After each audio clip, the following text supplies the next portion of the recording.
Hello guys, আমি দীপ আপনাদের স্বাগত জানাই ছবিওয়ালার একটি নতুন ভিডিওতে। আজকের ভিডিওটাতে আমরা জানবো what is the best shutter speed for photography. তো চলুন দেখে নেওয়া যাক।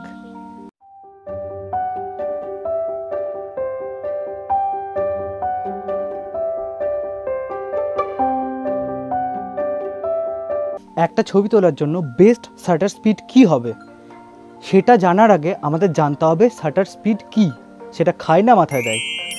শাটার স্পিড হলো কোনো ছবি তোলার জন্য আমরা যখন শাটার বাটনটা প্রেস করি তখন ক্যামেরার সেন্সারের সামনে যে শাটারটা থাকে সেটা কিছুক্ষণের জন্য খুলে যায়।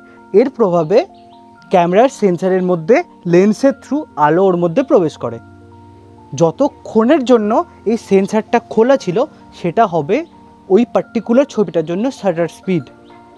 তো আপনারা তো এটা শুনে বুঝতেই পারছেন যে একটা ছবির জন্য শাটার স্পিড কী হবে। এই কোয়েশ্চেনটা ভুল, এই কোয়েশ্চেনটাকে ব্যান করে দেওয়া উচিত। এটা এতটাই ভুল। প্রত্যেকটা সিচুয়েশনে, প্রত্যেকটা আলাদা আলাদা ছবির জন্য আপনি আউটডোরে শ্যুট করছেন, ইনডোরে শ্যুট করছেন, আপনার কি ফিলিংস চাই, আপনার ছবিটার মধ্যে দিয়ে কী চাই, সেটা উপর নির্ভর করবে শাটার স্পিড আপনাকে কি রাখতে হবে।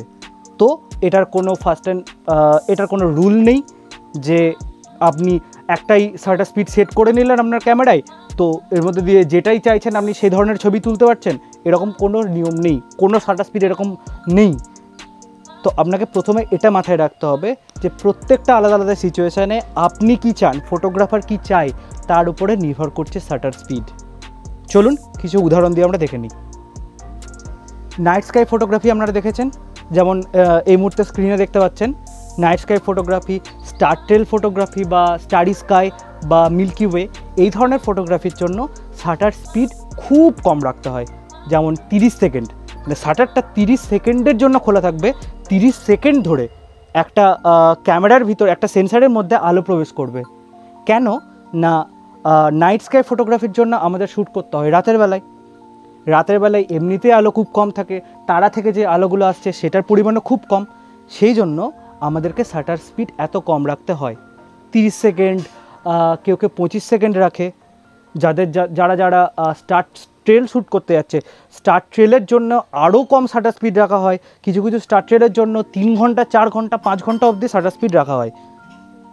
এই সেকেন্ড এক্সাম্পলটা দেখুন, ইভেন্ট ফটোগ্রাফি। ইভেন্ট ফটোগ্রাফির ক্ষেত্রে আমাদের চাই শার্প ফটো।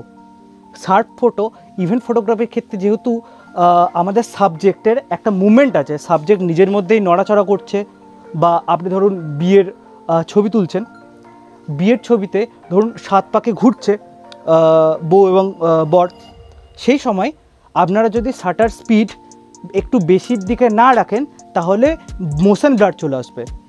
এর ফলে ছবিটা দেখতে ভালো লাগবে না সেই পার্টিকুলার ছবির জন্য। তো সেই সময় আমাদের যদি ভালো লাইটের সেট আপ থাকে, সেই সময় আমরা 100-120, 1/100-120 সেকেন্ড বা 1/200 সেকেন্ড এরকমের শাটার স্পিড রাখতে পারি, যদি ভালো লাইটের এনভায়রনমেন্ট থাকে তাহলে। থার্ড এক্সাম্পল বোঝানোর জন্য আপনাদেরকে বলি কিছু মুভির কথা। কিছু মুভিতে, যেমন 22শে শ্রাবণের একটা সিন আছে, আপনার যদি মনে থাকে, যেখানে পরমব্রত ড্রাঙ্ক, সে চারিদিকে তাকাচ্ছে, তার চোখ একটা ড্রিমি ভাব, বা তার কথাটা খুব স্লো মোশনে আসছে। এই ধরনের শ্যুট করার জন্য আপনাকে শাটার স্পিড তার মধ্যে একটুখানি কমের দিকে রাখতে হবে। ওই ইমেজটা বা ওই ভিডিওটা যদি আপনি চান যে ওর মধ্যে মোশন ব্লার একটু হলেও আসুক, একটু স্মুথ হোক ভিডিওটা, সেই জন্য আপনাকে সেই সব ছবির ক্ষেত্রে বা সেই সব ভিডিওর ক্ষেত্রে আপনাকে শাটার স্পিড একটু কমের দিকে রাখতে হবে।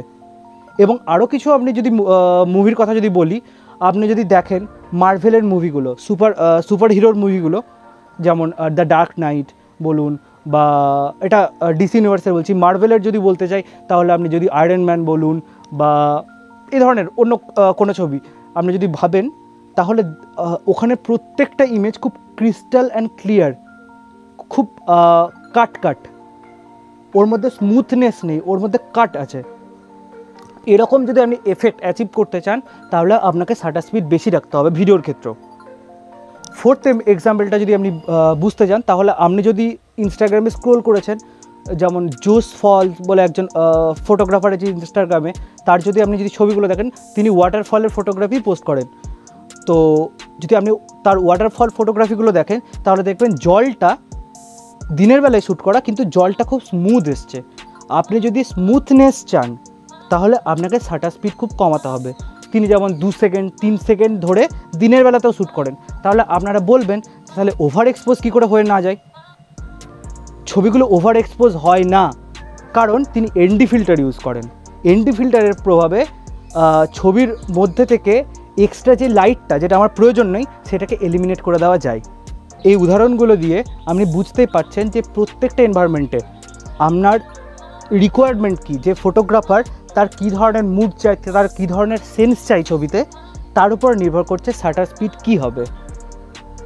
আর একটা থিওরি আছে শাটার স্পিড নিয়ে, আপনি যদি শ্যুট করছেন কোনো ইভেন্ট বা এরকম জিনিস যার মধ্যে আপনার চাই ক্ল্যারিটি, যার মধ্যে চাই শার্পনেস, তাহলে আপনি সবথেকে বেশি শাটার স্পিড রাখার চেষ্টা করবেন যাতে ছবির মধ্যে ব্লার না আসে, মোশন ব্লার না আসে। সেই ক্ষেত্রে একটা থিওরি হলো আপনার ক্যামেরার লেন্স, আপনি যত এমএমে শ্যুট করছেন, আপনার ফোকাল লেন্থ যত ধরুন যদি 50 mm শ্যুট করেন, সেই ক্ষেত্রে আপনাকে তার ডবল ভ্যালুর, যদি 50 mm শ্যুট করেন তাহলে 1/100-এ আপনাকে শাটার স্পিড মিনিমাম রাখতেই হবে। যদি না রাখেন তাহলে মোশন ব্লার আসার একটা পসিবিলিটি থাকে, যেহেতু আপনি হ্যান্ড হেল্ড শ্যুট করছেন। এবার আপনি যদি ট্রাইপডে শ্যুট করেন তাহলে আপনার প্রয়োজন মতো আপনি যত খুশি শাটার স্পিড রাখুন, কোনো প্রবলেম হবে না। যেমন স্টারটেলের ক্ষেত্রে একের সময় 3 ঘন্টাও শাটার স্পিড থাকে, তবু প্রবলেম হয় না, কারণ একটা স্টেবল প্ল্যাটফর্মের উপরে বা ট্রাইপডের মধ্যে দিয়ে এটা শ্যুট করা হয়। তাহলে আশা করি আপনি বুঝতে পেরেছেন যে শাটার স্পিড কী এবং আপনার ছবির জন্য কী ধরনের শাটার স্পিড আপনাকে রাখতে হবে, সেটা অ্যাকচুয়ালি ডিপেন্ড করে আপনার উপর।